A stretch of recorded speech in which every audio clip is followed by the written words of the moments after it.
नमस्कार। आज मेरी स्क्रीन पर आप जिन शख्स को देख रहे हैं वो हैं रंजीत कुमार जी। रंजीत कुमार जी नवभारत टाइम्स में राजनयिक मामलों को लंबे समय तक रहे हैं, संपादक रहे हैं वहां पर। और इस समय देश दुनिया और आसपास में जो सब कुछ हो रहा है उसके बारे में बारीक नजर इनकी हमेशा ही बनी रहती है। लेकिन फिलहाल हम जो इनसे बात करेंगे वो भारत के जो पड़ोसी मुल्क हैं वहां के जो हालात हैं उन्हें लेकर खासतौर से क्या चल रहा है और भारत को इस समय क्या सजग रहने की जरूरत है उस पर ज्यादा हम फोकस रखेंगे अपना। और वेलकम सर आपका हमारे शो पर। नमस्कार, धन्यवाद। सर श्रीलंका के बारे में तो सब लोग जान गए हैं। श्रीलंका में तो पॉलिटिकल सेटअप है वो भी पूरी तरह से बदल चुका है। लेकिन कुछ खबरें ये आ रही हैं सर कि पाकिस्तान भी इसी राह पे चल रहा है। सर उस बारे में सर हमारे दर्शकों को कुछ बताइए। देखिए, श्रीलंका में जो हालात बने हैं वो काफ़ी दयनीय हो चुके हैं। वहाँ की राजनीतिक हालत, आर्थिक हालत बहुत ही ख़राब चल रही है। और अब सबसे बड़ी चिंता यह है कि जो भारत का जो दूसरा पड़ोसी देश है पाकिस्तान, वहाँ भी इसी तरह के हालात बनते नज़र आ रहे हैं। क्योंकि पाकिस्तान की जो विदेशी मुद्रा का जो भंडार है वो काफ़ी खाली हो चुका है। वहाँ पर करीब 9 अरब डॉलर का विदेशी मुद्रा का भंडार बचा है, जिससे केवल 1 या 1.5 महीने तक का जो है ज़रूरी सामान है, जैसे पेट्रोल है, डीजल है, उसका पाकिस्तान आयात कर सकता है। तो पाकिस्तान के लिए बहुत ही चिंताजनक हालत है। और हालात से निपटने के लिए पाकिस्तान ने पेट्रोल के, डीजल के दाम इतने बढ़ा दिए हैं कि आम आदमी के बीच त्राहिमाम मचा हुआ है। आम आदमी परेशान है और आम आदमी के लिए पेट्रोल और डीजल खरीदना उसके बस की बाहर की बात हो गई है। तो पाकिस्तान में जिस तरह के हालात बन रहे हैं, वहाँ की स्थिति जो है, वहाँ उसके पीछे काफ़ी हद तक वहाँ के जो राजनीतिक अस्थिरता का माहौल है वो काफ़ी हद तक जिम्मेदार है। और राजनीतिक अस्थिरता की वजह से आर्थिक अस्थिरता भी बन चुकी है। आर्थिक हालात बिगड़ते जा रहे हैं। यहाँ हालात यहाँ तक ख़राब हो चुके हैं कि अभी हाल में पाकिस्तान के एक कैबिनेट मंत्री ने सलाह दी अपनी जनता को कि वो चाय पीना कम कर दें, जो रोज़ 2 कप ही चाय पिएँ। इसकी सबसे बड़ी वजह यह है कि पाकिस्तान में चाय चाय का आयात काफ़ी ज़्यादा होता है। पाकिस्तान में चाय की पैदावार नहीं होती है और चाय का आयात करने से पाकिस्तान का जो आयात बिल है वो काफ़ी बढ़ जाता है। 60 करोड़ डॉलर का पाकिस्तान चाय आयात करता है। तो पाकिस्तान ने चाय की खपत कम करने के लिए अपनी जनता से यह आह्वान किया कि वो चाय पीना बंद कर दें। तो हालात इस तरह के ख़राब हो चुके हैं। महंगाई की जो दर है, मुद्रास्फीति की जो दर है, वो 22% से ज़्यादा चल रही है और इससे जनता में घोर निराशा का माहौल है, संतोष बना हुआ है। और अभी हालात इतने बिगड़े नहीं है कि लोग सड़कों पर उतर आए, लेकिन चिंताजनक बात यही है कि वहाँ पर अगर इसी तरह की आर्थिक हालत बनी रही तो पाकिस्तान में भी राजनीतिक अस्थिरता का माहौल काफ़ी उग्र हो जाएगा। राजनीतिक प्रदर्शनों का दौर शुरू होगा और पाकिस्तान के हालात यदि चिंताजनक बनते हैं तो भारत के लिए भी चिंताजनक स्थिति बनती है। क्योंकि भारत के पड़ोस में हालात इस तरह से अस्थिर हुए तो भारत के लिए चिंताएं बढ़ जाएंगी। देखिए, पाकिस्तान की जो विदेशी मुद्रा का भंडार है, पाकिस्तान उसे भरपाई करने के लिए, उसमें बढ़ोतरी करने के लिए अंतर्राष्ट्रीय मुद्रा कोष से कर्ज मांग रहा है।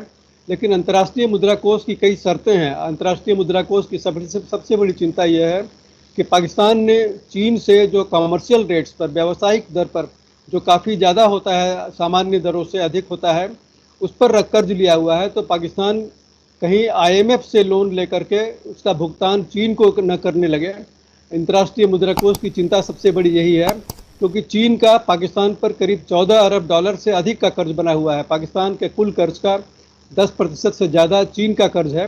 पाकिस्तान पर 122 अरब डॉलर का कर्ज चढ़ चुका है, जो पाकिस्तान के लिए दिवालिया होने के कगार पर पहुंच चुका है। पाकिस्तान कंगाल होने की कगार पर पहुंच चुका है। इसलिए एक हालात चिंताजनक बन रहे हैं और निश्चय ही इस पर दुनिया को ध्यान देना होगा। क्योंकि पाकिस्तान में जिस तरह से आतंकवादी तत्वों का बोलबाला रहता है, उग्रवादी तत्वों का बोलबाला रहता है, पाकिस्तान में यदि आर्थिक अस्थिरता फैली, राजनीतिक अस्थिरता फैली, तो इन तत्वों का बोलबाला और बढ़ेगा। और इसीलिए भारत में भी चिंताएं पैदा हो रही हैं पाकिस्तान के हालात को लेकर के।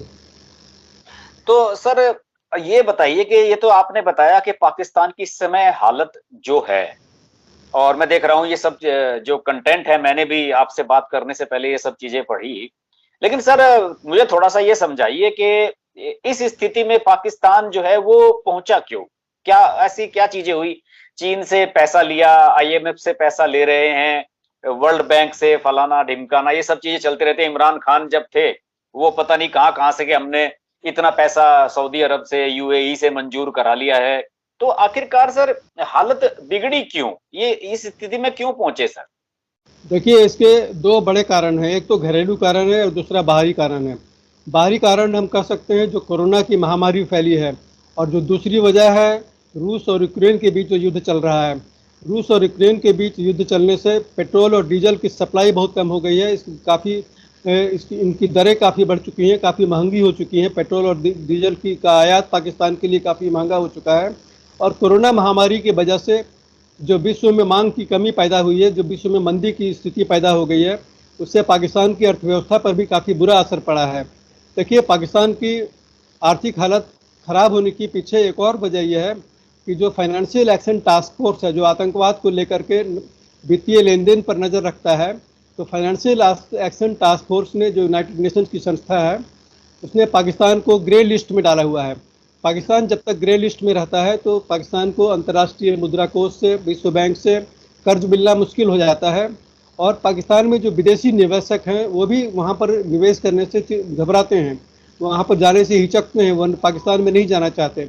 तो पाकिस्तान के लिए सबसे बड़ी चिंता यह है कि पाकिस्तान जो फाइनेंशियल एक्शन टास्क फोर्स है उसकी लिस्ट, ग्रे लिस्ट से कैसे बाहर जाए। और कोरोना महामारी का तो असर चल ही रहा है, लेकिन जो सबसे बड़ी वजह है घरेलू वजह है। राजनीतिक अस्थिरता का माहौल काफ़ी उग्र हो चुका है पाकिस्तान में। पाकिस्तान में आतंकवाद का इतना बोलबाला रहता है कि वहाँ पर विदेशी निवेशक निवेश करने से कतराते हैं।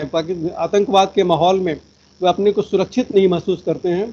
और पाकिस्तान की एक और बड़ी वजह यह है कि उनका जो बजटीय प्रावधान रहता है वो काफ़ी दबाव में आ गया है। पाकिस्तान में का जो रक्षा बजट है वो काफ़ी बढ़ गया है, 11% की बढ़ोतरी हुई है, बावजूद इसके कि पाकिस्तान की जो घरेलू हालत ख़राब है।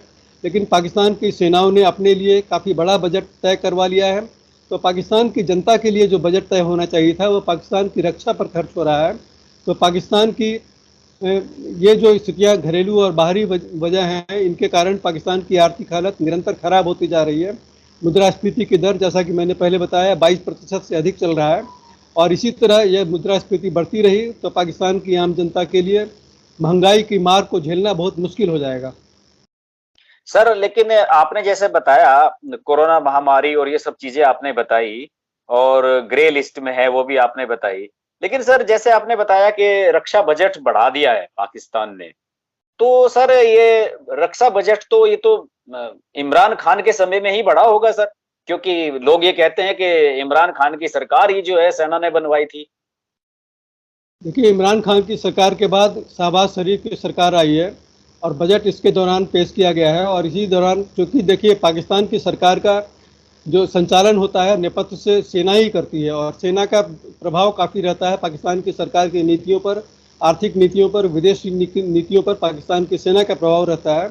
और अपने प्रभाव का इस्तेमाल करके ही पाकिस्तान की सेना अपने लिए सबसे ज़्यादा आवंटन करवाने में सफल हो जाती है। पाकिस्तान की सेना को इस बात की चिंता नहीं रहती कि वहाँ की घरेलू स्थिति कैसी है, वो अपने लिए सबसे ज़्यादा आवंटन करवा लेती है। और इसका असर पाकिस्तान का जो आम बजट होता है, जनरल बजट होता है, उस पर पड़ता हुआ दिखता है। देखिए, अभी आपने CPEC की, चाइना पाकिस्तान इकोनॉमिक कॉरिडोर की बात की। देखिए, इस पर $60 अरब से ज़्यादा का निवेश चीन की ओर से होने वाला है। और इस पर जो निवेश हो रहा है उस पर पाकिस्तान को उससे कोई लाभ नहीं हो रहा है। पाकिस्तान पर कर्ज का बोझ बढ़ता जा रहा है। $14 अरब का पाकिस्तान को चीन से कर्ज मिल चुका है, जिसे लौटाना पाकिस्तान के लिए काफ़ी मुश्किल हो रहा है। चीन से जो कर्ज मिलता है पाकिस्तान को, वो व्यावसायिक दरों पर मिलता है और काफ़ी ऊंची दरों पर मिलता है। और पाकिस्तान की अर्थव्यवस्था इससे कंगाल होती जा रही है। चीन को कर्ज का भुगतान मुश्किल हो गया है। और जो CPEC है, चाइना पाकिस्तान इकोनॉमिक कॉरिडोर है, जहाँ पर ग्वादार पर जो डीप सी पोर्ट इसके तहत बनाया जा रहा है, तो पाकिस्तान के लिए एक और चिंता की बात यह है कि यदि अभी आपने जैसे श्रीलंका की बात से शुरुआत की, श्रीलंका में हम्बन टोटा बंदरगाह बनाया चाइना ने, और चाइना ने उसके लिए $1.5 अरब से ज़्यादा का कर्ज दिया श्रीलंका को। श्रीलंका उस कर्ज को लौटाने में नाकामयाब रहा, तो श्रीलंका के हम्बन टोटा बंदरगाह को चीन ने पट्टे पर ले लिया, लीज पर ले लिया, अपने अधीन कर लिया। उसी तरह पाकिस्तान में भी चिंता ये है कि ग्वादार जो बंदरगाह है, डीप सी पोर्ट है, पाकिस्तान को कर्ज के बदले चीन पाकिस्तान के इस इलाके पर अपना प्रभुत्व स्थापित कर सकता है, उसे अपने अधीन कर सकता है। तो पाकिस्तान को एक तरह से कॉलोनी बनाने की राह पर चीन आगे बढ़ चुका है। पाकिस्तान की आर्थिक हालत का चीन फायदा उठा सकता है और यह भारत के लिए बड़ी चिंता की बात है। जी सर, आपने बिल्कुल सही बताया कि जिस तरह से पहले पैसा श्रीलंका की तरफ फेंका और फिर वहां पर अपना वो बनाना शुरू कर दिया बेस, इसी तरह से पाकिस्तान में किया जा रहा है। लेकिन सर मैं यही जानना चाहता था आपसे कि ये जो भी आपने कहा कि शहबाज शरीफ ने अभी बजट पेश किया, सर इस बजट से तो हालात नहीं बिगड़े, हालात तो पिछले कुछ 2 4 5 साल में बिगड़े हैं सर। बिगड़ते चले आ रहे थे। तो पहले उसका से सर रीजन क्या रहा, ऐसा क्या करते रहे वो? चलिए सर, सेना का बजट 11% बढ़ा दिया, लेकिन अभी ऐसा क्या हुआ पिछले 4 5 साल में कि पाकिस्तान में स्थिति इतना कर्ज पाकिस्तान की तरफ हो गया? देखिए, पिछले 2 सालों में जब कोरोना महामारी का काफ़ी व्यापक प्रकोप बढ़ गया पूरी दुनिया में, पाकिस्तान भी इससे अछूता नहीं रहा। पाकिस्तान की अर्थव्यवस्था इससे प्रभावित हुई। जो विदेशी फॉरेन रेमिटेंस जो आता है, विदेशी प्रवासी पाकिस्तानियों का जो पैसा पाकिस्तान में भेजा जाता है, उसकी आमदनी उससे काफ़ी कम हो गई, उसकी आवक काफ़ी कम हो गई। मतलब जो बाहर लोग, पाकिस्तान के जो लोग बाहर रह रहे हैं और यहाँ पैसा भेजते हैं, वो कम हो गई। वो काफ़ी कम हो गई। पाकिस्तान का निर्यात पर काफ़ी बुरा असर पड़ा और पाकिस्तान का जो आयात बिल है इस कारण काफ़ी ज़्यादा बढ़ गया। पाकिस्तान की अर्थव्यवस्था काफ़ी प्रभावित होने लगी। तो ये बड़ी वजह कह सकते हैं कि कोरोना महामारी के अलावा और ख़ास करके जो रूस और यूक्रेन के बीच जो युद्ध छिड़ गया, उससे दुनिया की अर्थव्यवस्था पर काफ़ी बुरा असर पड़ा है। तेल की, डीजल, पेट्रोल की सप्लाई काफ़ी महंगी हो चुकी है और पाकिस्तान के लिए काफ़ी मुश्किल का दौर चल रहा है, क्योंकि पाकिस्तान ने जो पेट्रोल का दाम है काफ़ी बढ़ाने पर मजबूर हुआ है। 250 रुपये पर लीटर करीब पेट्रोल पाकिस्तान में बिक रहा है, जो पाकिस्तान की आम जनता के लिए काफ़ी असहनीय साबित हो रहा है। अच्छा सर, इसमें आपने बताया कि पाकिस्तान का जो है वो निर्यात भी गिरा। सर ऐसा, मुझे तो ऐसा क्या चीज बनाता है पाकिस्तान के उसका निर्यात गिर गया कोरोना की वजह से? देखिए, पाकिस्तान का जो कुल सकल घरेलू उत्पाद है, जीडीपी, ग्रॉस डेवलपमेंट प्रोडक्ट, वो करीब $350 के बराबर है और इसमें से केवल $35 का ही निर्यात पाकिस्तान कर पाता है। तो और $35 में से अधिकांश का निर्यात जो पाकिस्तान की जो टेक्सटाइल इंडस्ट्री है, कपड़ा उद्योग है, कपड़ा उद्योग के सहारे पाकिस्तान का निर्यात थोड़ा बहुत हो पाता है। तो लेकिन फिर भी जो $35 का निर्यात है, पाकिस्तान की अर्थव्यवस्था के हिसाब से बहुत कम है। और निर्यात कम होने की सबसे बड़ी वजह यह है कि पाकिस्तान में विदेशी निवेशक नहीं जाते, पाकिस्तान में विदेशी पर्यटक नहीं जाते। पाकिस्तान में ऐसा माहौल नहीं है कि विदेशी पर्यटक पाकिस्तान जाकर के घूमने के लिए अपने को सुरक्षित महसूस कर सके, क्योंकि पाकिस्तान में चारों तरफ आतंकवाद का बोलबाला रहता है, आतंकवादी तत्व हावी रहते हैं और उससे सुरक्षा पर काफ़ी प्रतिकूल असर पड़ता है। तो पाकिस्तान में यदि विदेशी पर्यटक नहीं जाएंगे तो पाकिस्तान का पर्यटन उद्योग नहीं चल पाता। तो पाकिस्तान को पर्यटन से जो आय होनी चाहिए थी वह नहीं के बराबर होता है। और इसके बाद जब पाकिस्तान में विदेशी निवेशक नहीं जाते, और सबसे बड़ी बात यह है कि पाकिस्तान के जो घरेलू उद्योगपति हैं वह भी पाकिस्तान में निवेश नहीं करते। उनके पास यदि सरप्लस मनी है, सरप्लस पैसा है, तो वह बाहर के देशों में निवेश करना पसंद करते हैं, अपने देश में निवेश नहीं करते। तो पाकिस्तान को घरेलू निवेशक भी नहीं मिलते। तो पाकिस्तान को चारों तरफ से ये जो प्रहार झेलना पड़ रहा है, इसका अर्थव्यवस्था पर, पाकिस्तान की अर्थव्यवस्था पर काफ़ी बुरा असर पड़ा। कोरोना महामारी की वजह से इसमें और काफ़ी प्रकोप इसका और काफ़ी बढ़ गया। तो पाकिस्तान के लिए जो आर्थिक हालात को संभालना काफ़ी मुश्किल हो गया है। अब सर पाकिस्तान इसके लिए कुछ सोल्यूशन क्या ढूंढ रहा है, क्या रास्ता है उसके सामने?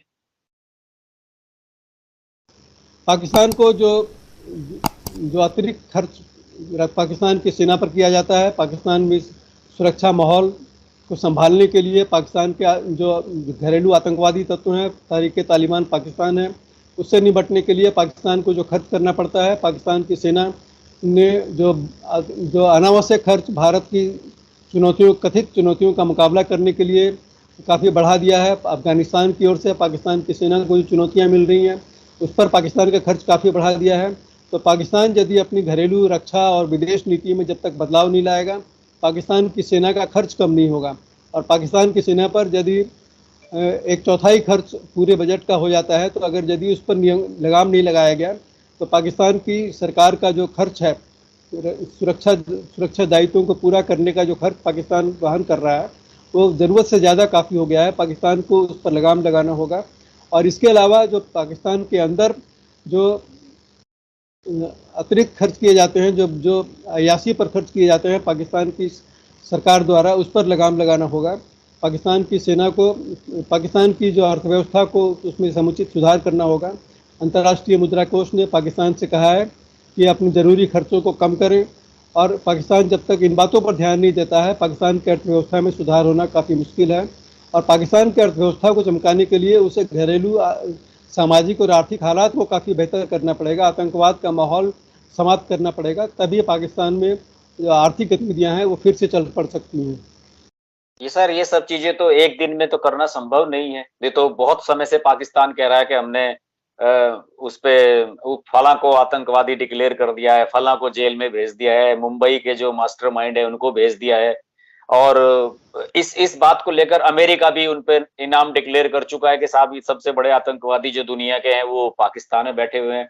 इसके बावजूद भी सर, इतने समय से, लगभग 20 साल से ये सब चीजें चल रही हैं, इसके बावजूद भी पैसा पाकिस्तान को ये सब क्यों देते रहे, जितने भी फंडिंग एजेंसीज हैं सर इंटरनेशनल लेवल की?